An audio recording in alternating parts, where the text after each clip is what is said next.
La noche del 26 de abril de 1964 fue la peor que vivió Irene Guerra Ceballos, una joven mujer de 22 años.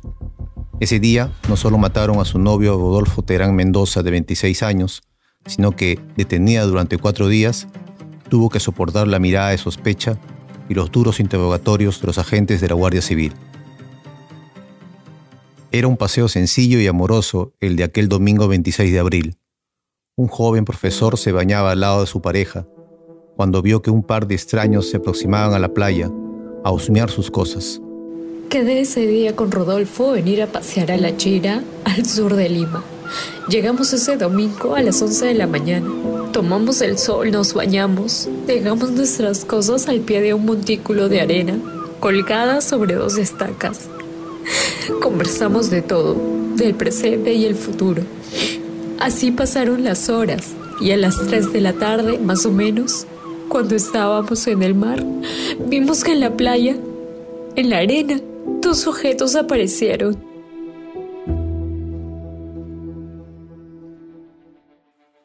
Rodolfo salió disparado hacia la playa. Irene lo siguió detrás. El joven encaró a los sospechosos, pero se dio cuenta de que eran unos delincuentes cuando le quisieron quitar la billetera que guardaba en el pantalón colgado en la estaca. El profesor y estudiante de Derecho peleó a golpes con uno de ellos. El otro delincuente, al ver que su compinche iba perdiendo en la lucha, intervino haciendo desigual la confrontación. Rodolfo era golpeado en la cara y el cuerpo muy duramente, y entonces Irene atinó a tirar arena al rostro de los asaltantes, hasta que uno de ellos alcanzó la canasta de paja que ellos llevaban y sacó de allí una pistola. Fue un disparo a quemarropa a unos pocos centímetros de Rodolfo Terán. Luego sabemos que los maleantes huyeron con dirección a las rocas, perdiéndose a la vista rumbo a Chorrillos. La víctima quedó tirada en la arena agonizando. Llegamos a los pocos minutos del disparo. Con la ayuda de algunos bañistas llevamos al malherido a la asistencia pública de Chorrillos. Teníamos la esperanza de que lo salvaran, pero en el camino el joven no resistió y murió. La mujer, Irene Guerra, su pareja, quedó muy afectada, desolada en el centro médico. Pero la pesadilla recién empezaba para Irene Guerra, y esto debido a que la primera parte de la investigación policial se enfocó en ella. Para la Guardia Civil de Chorrillos, Irene era la sospechosa principal. Lo primero que hizo la policía fue interrogarla sin piedad. Ella fue enviada al laboratorio para que le hicieran la prueba de parafina y así descartar que haya usado, poco antes, un arma de fuego.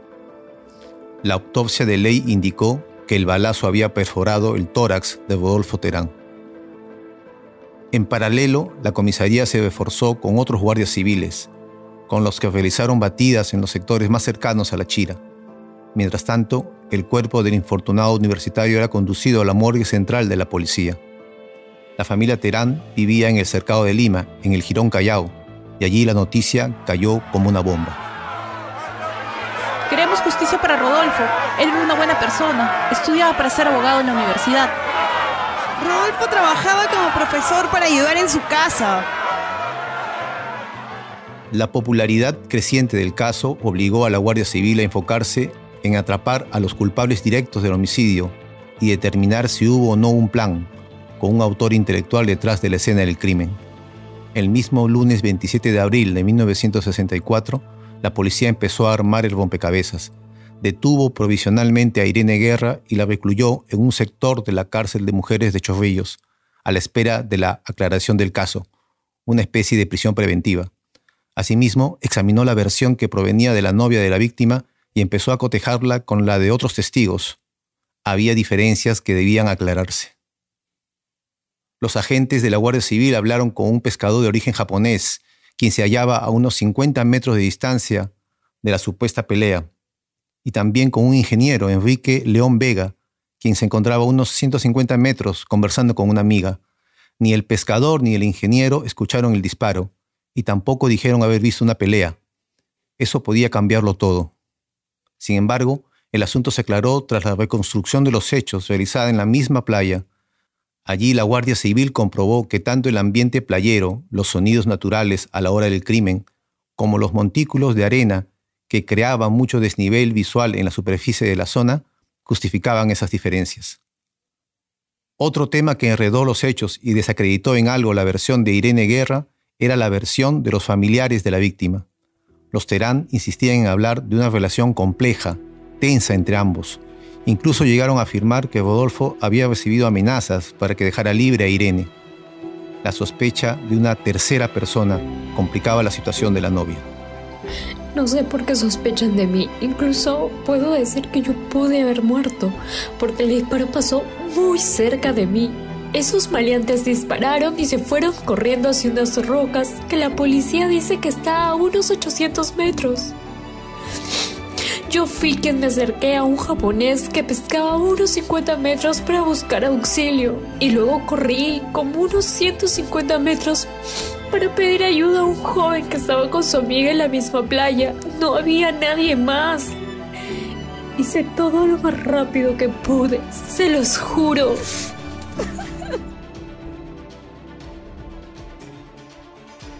Lo que entonces dijo Irene Guerra sobre la rapidez con que trató de hacer las cosas era en clara referencia a las dudas de los investigadores de la Guardia Civil, quienes insistieron en saber por qué el malherido no fue atendido de inmediato. Según los agentes, Rodolfo Terán perdió mucha sangre por esperar a su traslado a un centro médico. Fue media hora después del asalto que recién fue atendido, cuando ya era demasiado tarde.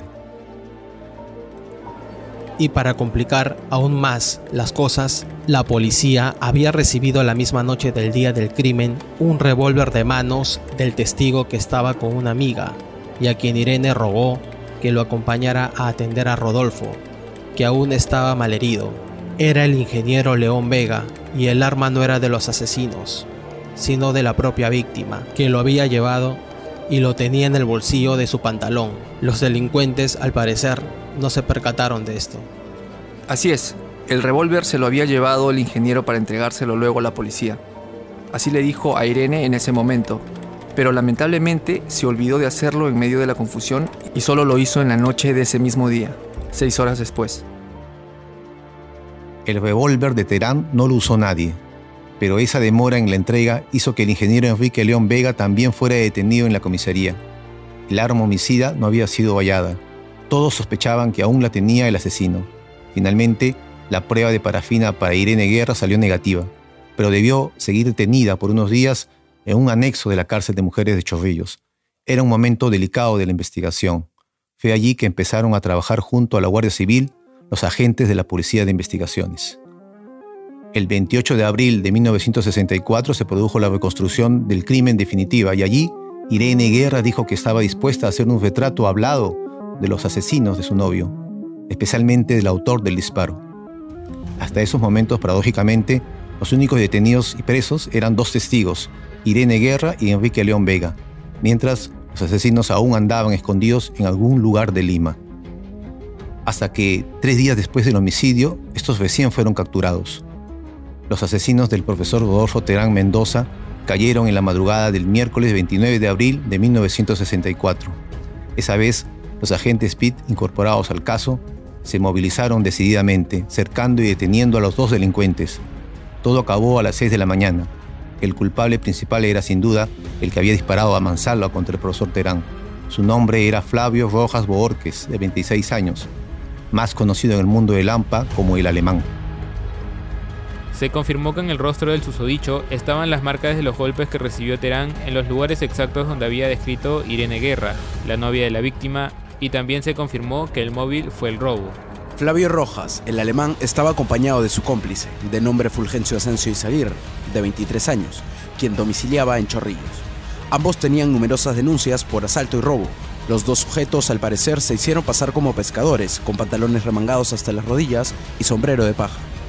Así se ganaban la confianza de la gente. Una vez logrado esto, robaban las prendas de vestir o de valor de los ocasionales bañistas. Mientras el delincuente Flavio Rojas era presentado en la PIP, su compinche Fulgencio Asensio era llevado a la playa de Agua Dulce, en Chorrillos, para señalar a los agentes el lugar exacto donde había escondido el revólver homicida, un arma que habían robado días antes.